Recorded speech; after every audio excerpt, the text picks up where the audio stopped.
Hello, good day mga day. Ayan na naman tayo, may bago na naman tayong video tungkol sa Toyota RAV4. Ito yung tinatawag na trunk storage organizer para naman hindi magkalat yung gamit nyo. Katulad sa akin, yung mga gamit ko nilagay ko na lang dyan sa gilid ng gulong. At kung may trunk organizer kayo, ang gandang tingnan, hindi na masyadong makalat.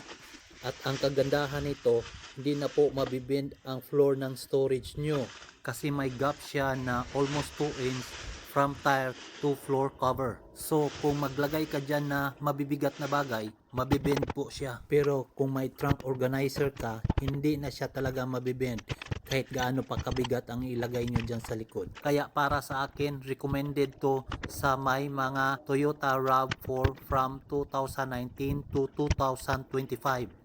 At kung itanong nyo kung saan ko to nabili, doon lang po sa Amazon app. I-search nyo lang ang RAV4 Trunk Organizer at lalabas na po lahat yun. Make sure nyo lang na piliin nyo yung maganda na rating para naman hindi kayo mabudol. I mean, good quality yung mapili nyo. At ayan na po, inarrange ko na yung mga gamit ko at binalik ko na yung cover. At saka ito na din yung close up niya.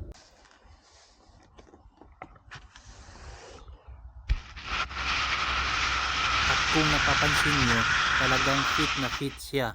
Walang labis, walang kulang. Kaya para sa akin, 100% recommended talaga to para sa may mga Toyota RAV4 2019 to 2025.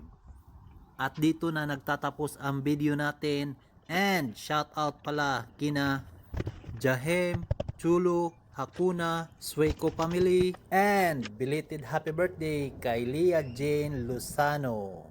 Magandang buhay!